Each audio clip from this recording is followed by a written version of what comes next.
Vikings, let's win this game. Vikings fans, the vibe in Minnesota is off right now for real. A heavy decision just dropped involving a beloved veteran on offense. The young quarterback is spinning his wheels, and there is already talk about a proven veteran coming in.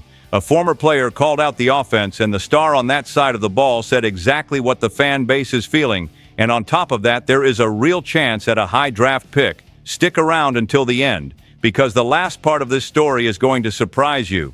Before we dive into all these stories, let me ask you for a quick favor. If you are not subscribed yet, hit that button. It is free, and it helps the channel a ton. Drop a like as well, because that tells YouTube to push this video to even more fans rocking purple and gold. And when we are done, jump into the comments. I want to hear from everyone who lives and breathes Vikings football. Let us start with a situation that hits the memory of every fan in Minnesota. This is about a guy who became a symbol of work, resilience, and love for this purple and gold jersey. The veteran asked to be released. The staff agreed.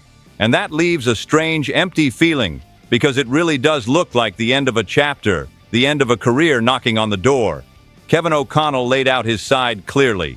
He talked about respect, about affection, about everything this wide receiver meant from that first season together back in 2022. You can tell this was not a cold decision. They had already made him inactive, a healthy scratch, because they knew the conversation about his future was coming. When a player looks his head coach in the eye and says, "I want to try to finish this somewhere else," that weighs a lot.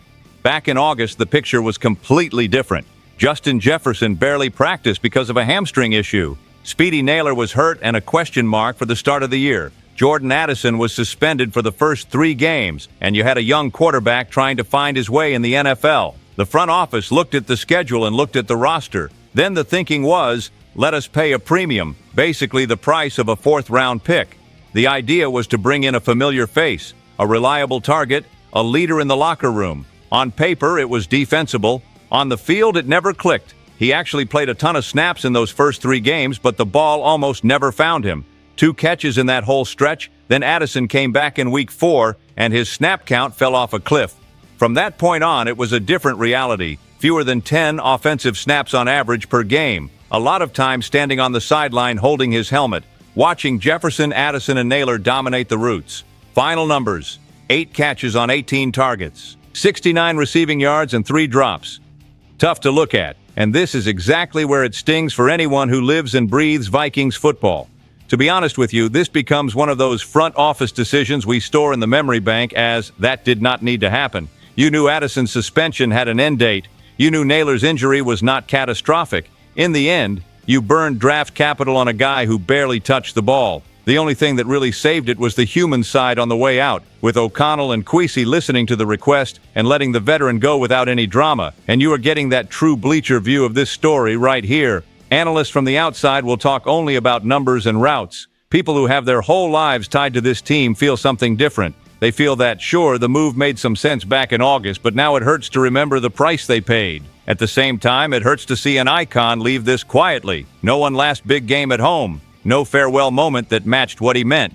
Tell me in the comments, would you still make that trade knowing what the start of the season looked like? Or would you have gone after a much cheaper stopgap just to cover the hole? Because the next story is exactly about another massive decision, this time at the most important position on the team. Honestly, the hottest debate among everyone who lives and breathes Vikings football right now is what to do with this quarterback room. Because with the way this season has gone, it is obvious that betting everything on J.J. McCarthy and Max Brosmer was not enough. Things really went off the rails after McCarthy's injury and that ugly return full of mistakes. The mood among the Purple Faithful is getting heavy. Dan Orlovsky over at ESPN just poured gasoline on that discussion. He basically said this: if the team wants to keep Justin Jefferson happy, they have to bring in a serious veteran to compete for the job. And he threw out 2 names right away, Daniel Jones and Mac Jones. Not as superheroes, but as guys who have at least taken big hits and played real ball in this league. Because relying only on JJ's growth would be putting a lot of faith in a bet that has not shown almost anything yet. His logic is pretty simple. The free agent market is not exciting. Next year's draft is not loaded with pro-ready quarterbacks. If you bring in another rookie, you end up with 2 raw projects in the same room. Then the question becomes, how do you look Jefferson in the eye and tell him that is a serious plan? To be honest with you, it is easy to understand the desperation of anyone watching the best receiver in football go scoreless because the offense keeps stalling out. McCarthy's concussion just exposed a problem that was already there. He came back from injury playing poorly, stacking bad plays against division rivals. Then Brosmer gets thrown in an almost cruel situation to face an aggressive defense on the road. 4 interceptions, 0 real rhythm, an offense that once again could not even crack double digits on the scoreboard. It is hard to defend either of those two right now. And fans look at this chaos and think, if it already looks this bad with this group of weapons, what happens when things get truly tough again? Kevin O'Connell is trying to keep the message positive in public. He talks about valuable experience, about a game that will teach Brosmer a lot, about more time for McCarthy to grow. That is part of the job. But in the stands, the feeling is different. For the first time in the O'Connell era, it feels like the clearest weakness on this team is at the very spot where he was supposed to shine the most, running the offense. That is bothering fans who have been defending the North for years. And that is where the heavy dilemma hits. Do you invest serious money in Daniel Jones coming off a roller coaster season with a tricky injury history? Do you send draft picks for Mac Jones, a guy who has already been the question starter in 2 different places? Or do you bite down and go through another year of growing pains with J.J. McCarthy, hoping he finally plays like a true franchise guy? That debate is going to drive the entire offseason, and the next story shows exactly how this chaos at the top is hitting the mood of the team's biggest offensive star. There is one image that fans who have followed this team for years cannot get out of their heads. Justin Jefferson sitting alone on the bench, towel over his head, with a packed stadium watching the best wide receiver in the league basically erased from the game. 2 catches, 4 yards, and an offense that stalled out again, this time with Max Brosmer making his first NFL start and taking every hit you can imagine. The plan was shaky from the jump. McCarthy entered the concussion protocol after a brutal game against the Packers. Then Brosmer, an undrafted rookie, has to walk into that spot against an aggressive defense on the road. We all saw what happened. 19 of 30 passes completed, 126 yards, 0 touchdowns, and 4 interceptions. A passer rating buried down around 32.8. The offense did not score, and the mood for everyone defending the North turned into a mix of anger and exhaustion. The worst part is that this was not some weird one-off game. The week before, against Green Bay, J.J. McCarthy had thrown for only 87 yards with 2 interceptions. Another game with the offense stuck in the mud, almost no production. Put those 2 weeks together and it feels like a replay. The defense hanging on as long as it can, the offense handing the ball back over and over. To be honest with you, sometimes it feels like any drive that crosses midfield is a small miracle. Now put yourself in Jefferson's shoes. At worst, he is a top 3 receiver in the league. He is used to putting this team on his back. This season, when Carson Wentz was under center, he was averaging close to 6.8 catches and more than 95 yards per game. It was not perfect, far from it, but the ball found him. In the other 7 games, with McCarthy and Brosmer splitting time, that average drops to 4 catches and 46 yards. That is a cliff. Even so, until now, Jefferson has handled the messaging like a pro. He has defended McCarthy publicly after that disaster against Green Bay. He praised Brosmer in the week leading up to Seattle. He kept talking about trusting the plan. But there is a breaking point. Watching your team get manhandled, walking out with 4 yards, and seeing last year's quarterback on the other sideline running Seattle's offense to its 9th win of the season would test anyone, especially a star that big. What really hits Vikings Nation is how the game ended.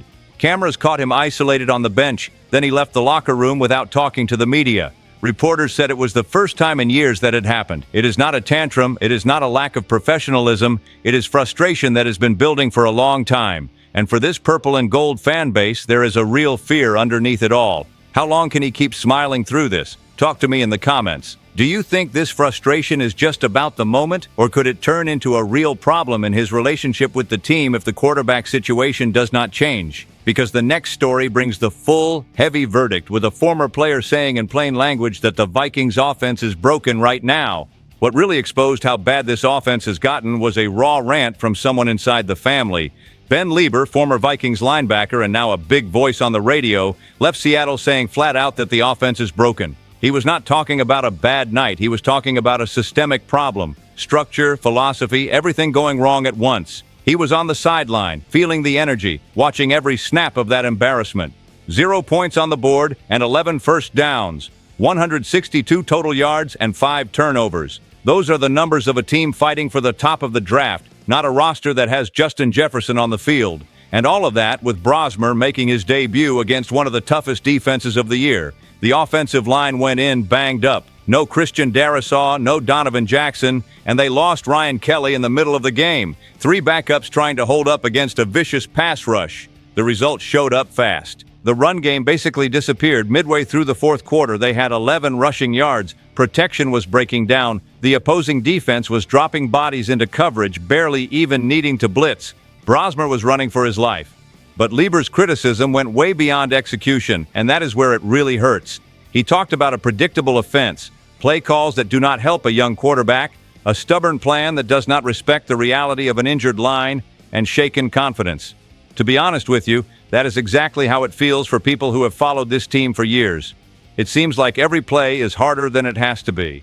The clearest symbol was the defining snap of the game. 4th and 1 at Seattle's 4-yard line, right after a rare takeaway by the defense. Instead of trusting a physical run up the middle, O'Connell dials up a rollout for Brosmer, who is not exactly a dynamic athlete in space. The play blew up immediately. Pressure in his face, the kid panicked, tried an underhand flip, and it turned into a pick 6 the other way for 85 yards. Lieber summed up the feeling of everyone who lives and breathes Vikings football. It was less than 1 yard, just run the ball. They did not need to be creative, they just needed to be safe. That one decision took 3 easy points, maybe 7, off the board and ripped away the little confidence this group still had. After that, it felt like the offense just wanted the clock to run out. And the fear for this purple and gold fan base is obvious, that this system really has snapped under the weight of so many bad choices. In the end, he still talked about hoping that this is rock bottom, that adjustments will come, maybe even McCarthy's return, to at least give them a fighting chance against the Commanders. But one bigger question hangs over everything. If the problem is structural, how long does it take to fix? Hold on to that thought, because the next story shows how this offensive chaos might push Minnesota to a spot in the draft order that we have not seen in more than a decade. Sometimes it feels like this season has turned into a downhill ride without breaks, and that is the most bitter part of it. 4 straight losses, a 26-0 beatdown in Seattle, an offense embarrassing itself week after week. And when you look at the standings, you start to feel something strange. The hole is deep, but the draft at the bottom might be the way out. It hurts to even say it out loud, but that is the mood. Right now, the team sits at 4 wins and 8 losses, stuck near the bottom half of the league. If we are honest, nobody who follows this team up close really believes in the playoffs anymore. What a lot of people are doing now is staring at the draft order. At this moment, before the game between the Giants and the Patriots, projections have Minnesota picking 11th. And with the way they are playing, it is not crazy to think they could slide even further. Look at the stretch that is coming. The Commanders at home, then a brutal road trip to face the Cowboys and the Giants. They finished the year hosting the Lions and the Packers, 2 division rivals who would love to feel this purple and gold fan base suffering. If the team does not respond, you can absolutely see a 9-game losing streak on the table. I know, it is painful to picture that. The projection models back up that ugly feeling. Outlets like The Athletic give Minnesota better than 80% odds to land a top 10 pick, with around a 15% chance to sneak into the top 5. To be honest with you, that is the kind of conversation Vikings Nation usually hates because it sounds like giving up. But after what we have watched from this offense, it is not hard to understand people who start thinking about the future with a colder head. The simulations point most strongly to a record of 6 wins and 11 losses. There is also a solid chance they finish 5 wins and 12 losses, and even a real smaller chance of 4 wins and 13 losses. Hopes of a winning season have basically turned into math fiction. For older fans like me, that brings instant flashbacks. The last time this team picked in the top 10 was back in 2014, when they took Anthony Barr. Before that, the last top 5 selection was in 2012, when they drafted Matt Khalil. This is not the kind of history anyone wanted to revisit. The point is that with the playoffs almost off the map, the most logical scenario is extremely uncomfortable. Lose enough to lock in a high pick and get just enough development from J.J. McCarthy so you do not head into 2026 completely blind at quarterback. Then you have to absolutely nail a draft choice that can change the direction of the franchise. Rooting for losses feels ugly, I get it. But if you look coldly at what this offense has been, you can feel that unique mix of pain and hope that only a fan base can understand.